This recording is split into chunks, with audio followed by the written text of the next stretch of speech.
Hey travelers, today on the channel we're going to play Banished from the beginning. So this is episode 1 and it goes pretty well for episode 1. I do want to preface this by saying that I lost my original audio for this. When I played it back you couldn't hear my talking at all over the Banished music. So now I'm going to go ahead and make sure that I turn off all the Banished music when I play and all my system sounds, etc. That wind type sound you hear in the background is a fan for my computer, and because I can't afford a new computer yet, I really want a brand new gaming computer. I really do, but I cannot afford one yet at all, like even remotely. Other things in my life are more important right now. So for now, we're stuck with the fan sound, and I'm sorry. So we're starting out with Travingo-Tales is the town, and we are starting out on the medium setting, so we already have a stockpile, and we already have a barn, and right now I am placing a couple of houses because currently everyone's homeless, and we are going to go ahead and start this on a fishing kind of village, but there will be a couple of farms as time goes by. And then I recorded for an hour, and I'm definitely going to cut that down. I don't want to put an hour-long video up for you guys. I only have 7 subscribers, and I'm not exactly sure, because no one said anything, how much time of my playing a game you're willing to watch. So I also wanted to say this video will be up on the channel probably not tomorrow. A new video went up. Golden Girl's house today went up, so we'll probably have this video up Wednesday. This video will be up Wednesday. Of course, by the time you're hearing this, it'll already be up, but Wednesday is the 6th. Okay, so here we are with the building the 2 houses, and I'm going to go ahead and hit forward to when some of this work gets done. I'm also asking them to come and clear out all of these resources around this little plot of land so that we have some iron and some wood. And of course, right now we have so few people that the biggest problem really is not enough workers to get everything done in a timely fashion. But this episode goes really well, and we do end up getting there. So, and I also just wanted to apologize for any other noise you might hear with my mic. I accidentally hit it just now, and I sometimes do that. It just happens sometimes. And then here is our professions and our stats, which I'm moving, and the event log. And the professions tells us how many people we actually have and how many people we have in certain areas. So, in certain jobs. So now we're going to jump forward a little bit and to when these things get built.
Okay, travelers, we're back, and now those 2 houses are built, and so is the woodcutter and the fishery. And we are in summer, and right now I just am going to prioritize this 3rd house. And I wanted to say that the big building that's on pause next to it is the town hall. And the reason I want the town hall is because I do really want nomads. Nomads will help the employment crisis in case we happen to have one. And the other thing I want to do before it's autumn is get people to clear out more of these trees and all of these resources. Now, I do wind up deciding that clearing out all of the resources isn't necessary because I do want an herbalist behind this particularly small settlement area. An herbalist helps with health, any illness or disease. They help keep health up until we have a hospital, okay? And we don't have a hospital yet, which should be obvious. And as far as I'm aware, we don't get one in this episode, and I don't even put one down and then pause it, which is what I do this episode. Basically, I plan out housing and other buildings we need, and I pause the things we don't need until we need them, but I do plan out where I want them to go. But in order for an herbalist to be successful, they have to be in a forest that isn't all new trees. And it's the same for, I believe it's the same for the gatherer, a forest that isn't all new trees. So I do wind up canceling some of the tree removal in the back of this space. And then I will go ahead and plant an herbalist there. So basically now we're going to be hitting early autumn in just a couple of minutes. And we're going to go ahead and I'm going to put some music on in the background for you guys. And you guys can watch us do early autumn and put down the herbalist and all that stuff. And then I'll jump back on the mic and we can talk about the next steps for our village. But in the meantime, people are just removing resources. And now it's early autumn.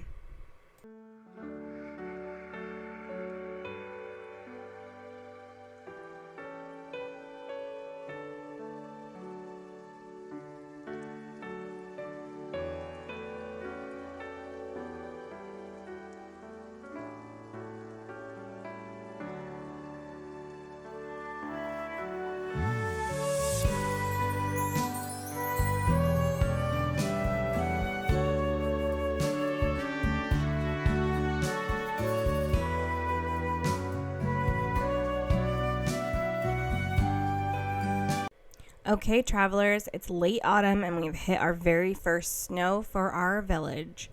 I did want to say that I planted this other house and I thought it would get done fast, but it didn't. So it's our first snow and we still have a couple of people who are homeless.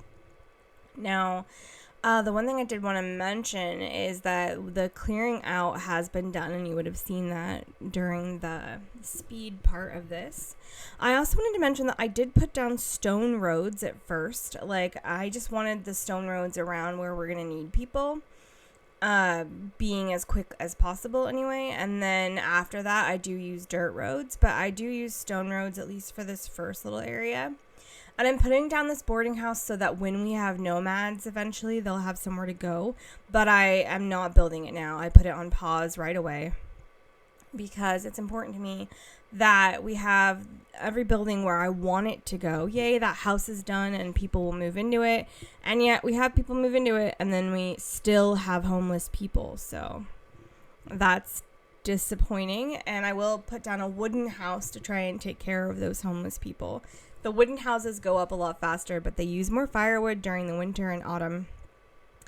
And they use like a great deal more logs because they're wooden houses. But anyway, so now the goal is to get the rest of this forest area cleared out that I want cleared out. And then the rest of the time we will put down an herbalist and a gatherer. The gatherer we don't build yet. We don't even build them in this episode. But we do build the herbalist, and that's just based on health. Like, I don't want them to have, see, here we go, herbalist. I want them to have options for taking care of their health. So we build the herbalist first, and we do get that done by the end of the episode, definitely. And actually, we had a lot more accomplished this episode, too. And it's important to me to mention that it is still late autumn, and we have our first snow. So snow came early, which isn't good. And we still have less food than we actually need, but we are feeding everyone at current moment, and that is very important. So now I'm trying to figure out roads and things, but with all these trees and hills here, figuring out the road thing is actually really, like, not easy. It's not easy at all to figure out the roads on this particular map. So you're going to watch me figure out some of that stuff, and people will continue taking down trees and removing resources, and we'll move along with winter.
Okay, and now it is spring again. Well, it's actually late winter technically, but now it's early spring. There we go. There we go, early spring.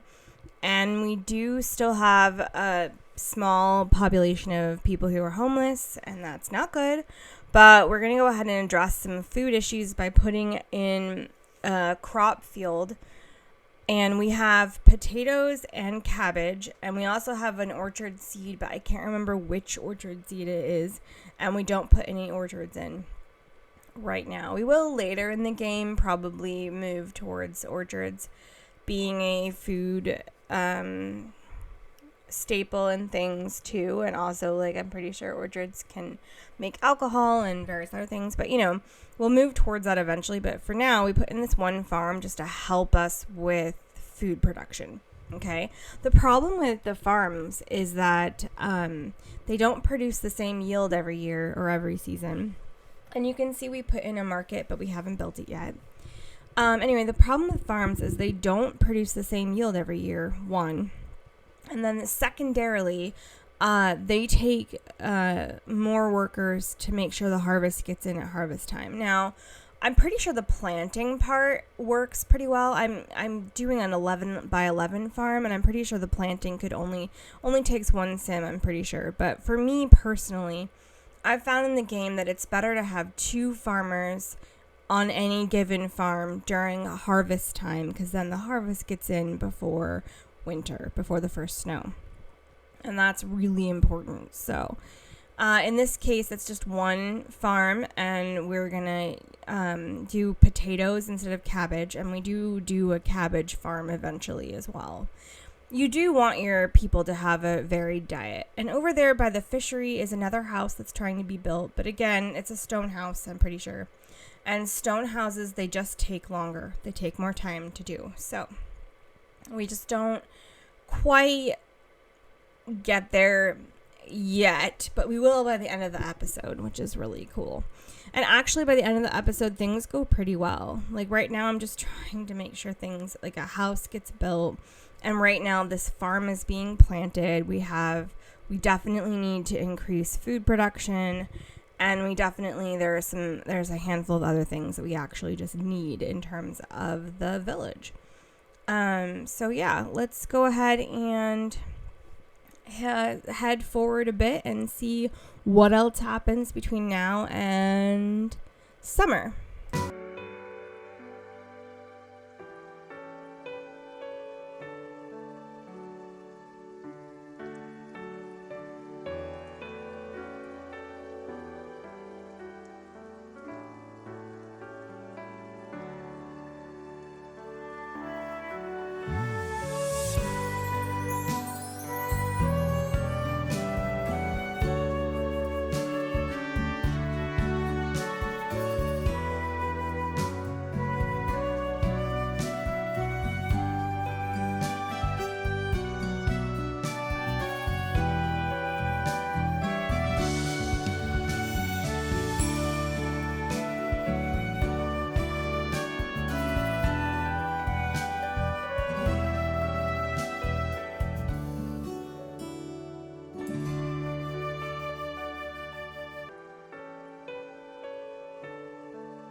Okay, and now it's early summer, and we still don't have that other house built, but we do have the herbalist built, so they'll help with health, which is really important.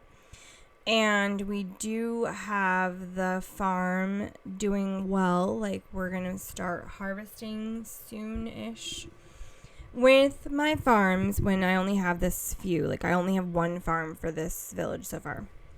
Okay, so my point is, with the farms, I do decide myself usually to go in and hit the harvest button on it when I decide that they need the time to harvest between now and the first snow. When you have the first snow in Banished, you lose your crop. The moment it snows, you lose whatever's left. So for me, I go in and I check right now. I check to see what the yield looks like, and I hit the harvest button when I feel like the yield is enough for my current village. And right now, the yield is at 90%, so I go ahead and hit harvest. Because for me, it's more important to get that 90% of crop in to the barn into food storage, for the people. It's more important to do that than to wait for the yield to be 100%, because by the time the yield's 100%, it might have snowed, and we're in late summer. So we really do need to get those crops in before the first snow. And we know that what happened before is we had the first snow in early autumn, the very first snow. So we know that's a possibility. So we really want to be careful with that and make sure we're getting food in. So I do micromanage a little bit in terms of the farms when I go with farming as an addition to fishing. Now, luckily right now we need 4 fishermen, and we have 4 fishermen. So we're bringing in quite a bit of fish, which is very good because it's keeping my people safe and healthy and things like that. So it's important to me anyway that I do that. And then I do decide to go ahead and put down a cemetery, because when I played through the first time, not on camera, a different village entirely, people died right away. And when people die without a cemetery, it makes them unhappy, basically. And now I'm trying to figure out where to put a blacksmith, and the blacksmith fits in this little area right here. So I go ahead and put the blacksmith there. And then later we will also put down a tailor, and I believe we'll put down a couple of other random things like a hospital and things, not random things, but necessary things, but they're all on pause until we have the people we need to run them, basically. Until we have what we need to actually build and run them, these buildings are on pause. That's just the way that I decided to do it this time around. It was important to me to at least map out where I want everything to go before actually building stuff. All right, so basically this is our village until some changes occur and we build some stuff further away from this little area, because this is a really small area for a village. There's no way that this area is going to be actually expandable. It's not. It's far too small. So I also wanted to say that next to the herbalist, we do put down a gatherer, but we don't build it. Oh, and this house is finally going up, which is great. But once it does, I'm pretty sure we still have 2 homeless people, which is bad. But the people themselves, the game decides who goes into houses and stuff like that, and they don't necessarily put everyone in the houses that have room for the houses, like the houses have room for quite a few people, but they really just, the game itself decides who goes in and who doesn't. So that's why I start deciding about putting a wooden house down to take care of these other 2 people, especially since we're in early winter and we just hit snow, So I put a wooden house down because it'll be built fast, and it'll mean that these 2 people who are homeless will have a home, and it's important to me. And it gets started to be built right away. And the cemetery is nearly built too, which is great for if people die, they need somewhere to be buried. Okay, so now we're gonna head forward until spring again.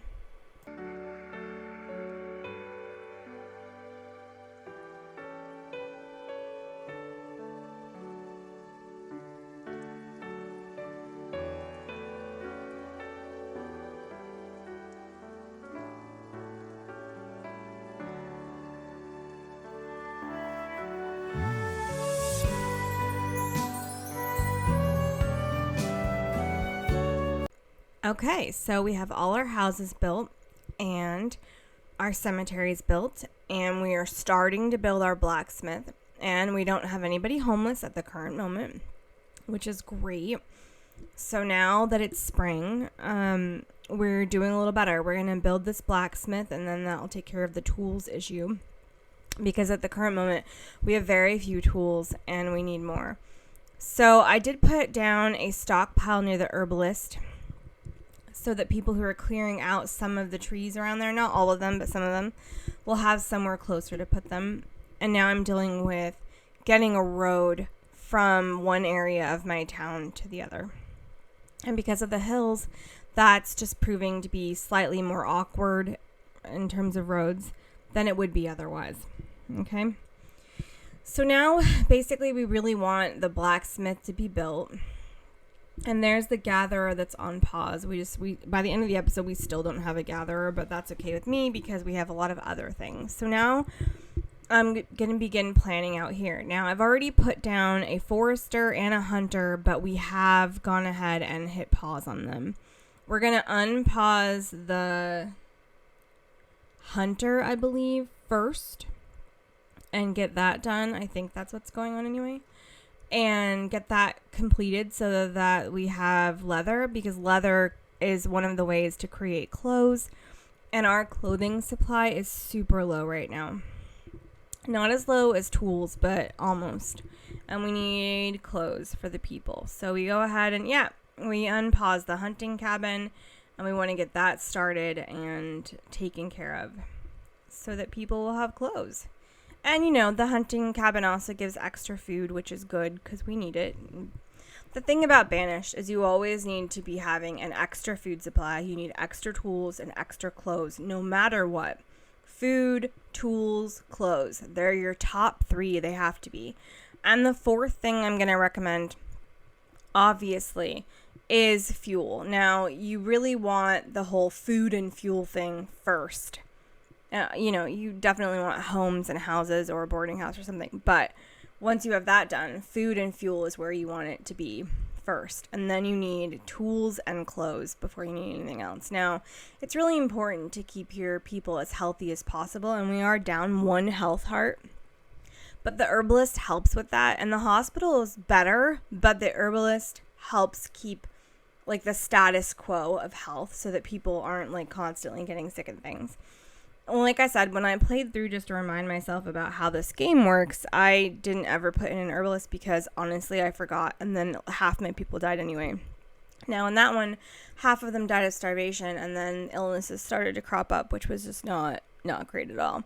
And the weird thing was too is I didn't have any nomads, and nomads are the thing that bring in illness, but I still had a breakout of influenza. Now, I feel like that was probably a glitch in the game because nomads are the things that bring illness, usually, not the original people, settlers you start out with. But anyway, it's not relevant to here because I haven't had anything like that happen. And right now, our food production is going well. And we are going to start having tool production. And we've got firewood. The firewood, we've reached the maximum I've set it at. We don't need more than 500 firewood, so the fact that we've reached that is good. It means it's in stock, in supply, which is excellent. And that one wooden house is using more firewood than the stone homes, but still. So then I put down the tailor right here. And over there I put down the hospital, but I did go ahead and hit pause on them because the main priority right now is the blacksmith. The blacksmith and the hunter are our main priorities right now. All right, let's see how that goes. Okay, early autumn, here we go. The blacksmith is built, and now we just need an employee for the blacksmith, so we put that one in. And they will work on tools with iron and wood. And now we're checking to see how the hunting cabin is going because we really need that in order to get the tailor. And basically, it's just a matter of waiting things out, of time going by so that stuff will get built, so that children will get born, so that we can definitely make sure we're doing everything we need to do. And so with this, I'm just checking to see what the radius on the herbalist and the gatherer are, and I feel good about them. I feel good about the trees I've removed and things. I know you want as many trees as possible within this circle, but I feel good about the ones I've removed. I've removed them for a reason. It's not like it was arbitrary. So the forester lodge we have not unpaused. We will eventually, but we haven't done it yet. We're just trying to make sure that the hunting cabin and the tailor are the things next to get built. We're also going to make sure that our laborers come in and remove all of the stone and iron in these places because that will help us with stone and iron. I did want to make sure I mentioned that we do go down to having 3 laborers at one point, and that's less than you want. You definitely want as many laborers as is possible to have so that things get done quickly. Without those laborers, the materials don't get places quickly at all. Now, I'm pretty sure the builders do help with some stuff, but for the most part, they're just there to build. And the farmers become laborers when the farms when it's not spring and summer. So when it's winter, the farmers become laborers on their own. Now, I do have a tendency to lower the amount of farmers during the winter manually, just so that I know that that's happening correctly, but you don't need to. So now we're building a storage barn out here because we will need a place for the hunter to put food.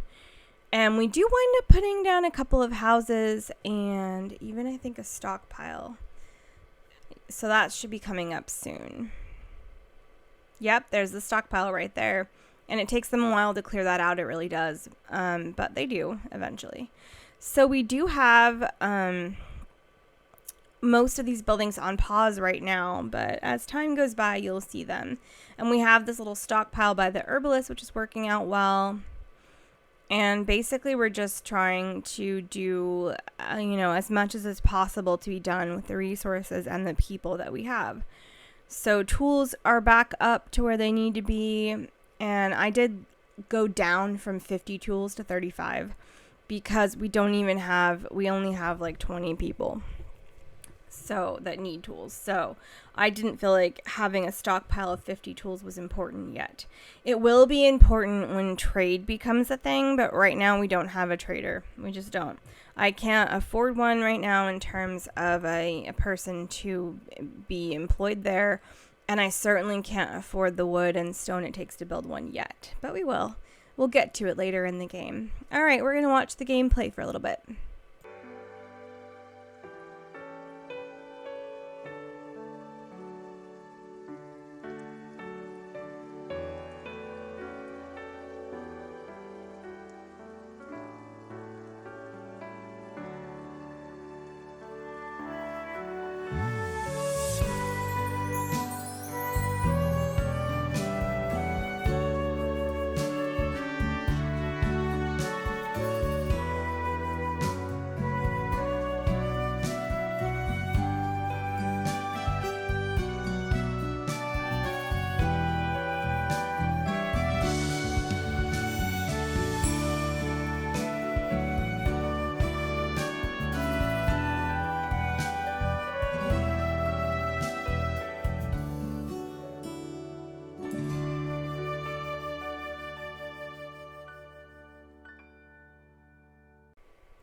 Okay, so now you can see in the background the hunter is about half built, and so is the storage barn.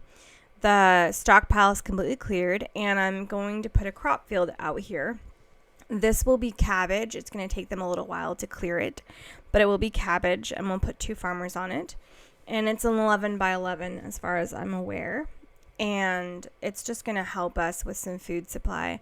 Both potatoes and cabbage. The cabbage seems like it's harvestable all the way through early winter as long as there's not a snow. The potatoes seem like they harvest before that, as far as I can tell. So we just want a little bit of extra help with food supply, that's all. It's important to me, at least, that we have a little extra food supply, but also that we have a little bit more varied diet. Like right now they're eating fish and potatoes all the time. And we don't have a gatherer yet, so no like berries and things. Ooh, our hunter is done. So now they'll have venison, and we have 1 hunter. I do go in and change the amount of employees it takes to run a building, but as the game goes on, and eventually we'll get nomads, I'll up that back up, because the more employees you have in a building, the more production you're having, the more food you're getting, the more fish for the 4 fishermen, etc. So yeah, and right now we've made the 50 tools or 30 tools. I can't really tell from the screen how many tools it is. It's kind of far away from me. It's a tiny number and I can't read it. But we've reached our tool limit, and now we'll begin with the hunting, and that's really good. And then it occurs to me eventually that we need a couple houses out here. The hunter and the forester should be living where they work. So should these 2 farmers. They really should be living near where they work. It's important. And then the tailor can be built now. So we're going to start the tailor. And by the end of the episode, we even build the town hall, which is important. And then my goal for the game is to build this bridge eventually and start expanding on that other plot of land. So for now, we just really need this farm to get going, and we need the tailor built. It's really important to have clothes. We have so few of them right now. So here's me applying cabbage to this farm, which is good. And then I have to go and apply a couple of workers, which is cool. And the fact that we have the workers to do it is good too. We don't have a school yet, and I really want one. I would prefer to have trained workers. And I know a lot of people start the school out early. But for me personally, I didn't have the people to run a school and to run everything else that needs to be run. The tailor is on its way to being built, though.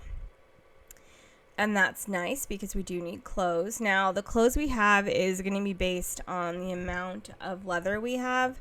And we don't have that much leather. But the hunter will bring some. It's just that the tailor can't function without the leather. And so they do kind of vacillate between functioning and not functioning, which is fine. That makes sense for the early part of the game. All right, we're going to watch the game play, and we will eventually start the forester's lodge, and the tailor will get done, and we'll build the town hall. And I'm pretty sure once we build the town hall, this episode's over, but we'll see.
Okay, I hope you enjoyed that bit of music while you watched the gameplay. Here we are building the town hall, like I said, and the tailor has been built, and the tailor has an employee. It's dependent on the leather. So now the town hall is being built, and quite quickly too. And the town hall gives us a few things. It gives us the ability to have nomads when they come through, but it also gives us the ability to check our stats, basically. Have food production of pretty much everything else. It provides us with graphs and charts and a whole bunch of information that's really important. So even though I think that the town hall doesn't necessarily have to be built in the early part of the game, I personally like it to be. And now I'm going to put down a couple of stone houses over here so that the forester, who I've started to build, and the hunter can live where they work, which is very important. I build like 3 houses, I put them down, but I only prioritize 2 of them. I think I even paused one of them because it's just a lot of stone. But anyway, the town hall is important to me because it provides the ability to have nomads, and it provides the ability to check on the production of pretty much everything in one place without having to check each individual building or farm or anything. So we are doing well in terms of food. Like the 2 farms we have, we're getting all of the harvest in. Maybe we're not getting all of the yield. Like I think I'm starting the harvest at 90 to 95% yield, but still we are. And here's the town hall all built, and so I'm checking production stuff right now. And then the fishery is bringing in quite a bit of fish on its own with those 4 fishers. So I feel like we're doing good in terms of food. And we have everything we basically need. Like I need the hospital, and I'm going to need this boarding house built. I want the boarding house built for if we get nomads. Okay. The boarding house it takes a bunch of resources, but it doesn't take any employees on its own. So now the food levels are low is what it says, but we're going to fix some of that with the next harvest. So I don't find myself too concerned about it. And then the other thing you have to realize is that the boarding house does store a bunch of food, and so does the market once it's built. So the boarding house will store a whole bunch of food on its own. And so sometimes that affects your production, like how the production is going. And right now, for me, I think the food was low because the fishers hadn't brought fish in yet, but then they do, and it goes right back up to being normal. Also, your limitations affect whether the food is low, and my limits for food, I think, are up at like 8,000. So in terms of that, food is low, but it's not low for the small population we have. Look, the forester's ready. So this forester, the plan is to have them both cut and plant for now. We are going to put a second forester in at some point, and then we'll change these people to being one cutting and one planting because that's just more efficient. It is just the more efficient way of going. But for now, we need the logs and the planting all at once, so there's no point in putting a second one for now because we're so early in the game. Okay, so then I lower some employment, some how many people it takes to run things because I don't have that many people left. And then I do realize that my profession list has disappeared from the screen. At one point I realized that and I put it back, but I haven't realized it yet. And the tailors run out of leather. That's why they have that little symbol above them. And there's nothing I can do about that. The hunter takes care of the leather, and we don't have enough people, population-wise, to have more than one hunter yet. And also, the hunter's really far from this tailor, like really far away. So every time the tailor needs leather, they have to go really far to get it. Or the hunter goes really far to get to the tailor. I can't remember which way it works, but it's a pretty far distance for these people. So, okay, basically that's everything. Like, we basically do that work, and it's done now. And I prioritize 2 of these houses, and I pause the other one because we don't need all 3 of them built quite yet. And we basically just monitor how things are going. Like, we prioritize, we're going to prioritize 2 of these houses right now. And hope that means that the hunter can live where they want to. So that's the end of this episode. That's all we did with this one episode, and I feel like we did a lot, and we did it successfully, and I'm pretty proud of that. So basically, that is everything. We don't have the people or the resources for the gatherer yet, but we will. This episode, like I said, should be up on Wednesday, and then I also have the furnishing of the Golden Girls house to do for Sims 4, and then we will return to Banished for a while. I'm going to try and do as many episodes of Banished as I did of Fabledom, but it will depend on how things go. These kinds of games depend on how many of your citizens die and get ill, and how many employees you have available for everything. Those little up arrows means we've reached the limits I've set on that particular resource. We have as many tools, as many clothes as I've set the resource for. And I've set them based on the fact that we only have 21 actual available workers. So, yeah. And now we're harvesting this farm. And again, like I said, that's the end of the episode. So I hope you guys enjoyed it. Thank you so much for watching. Please make sure you like, comment, and subscribe. And we will see you next time. Bye.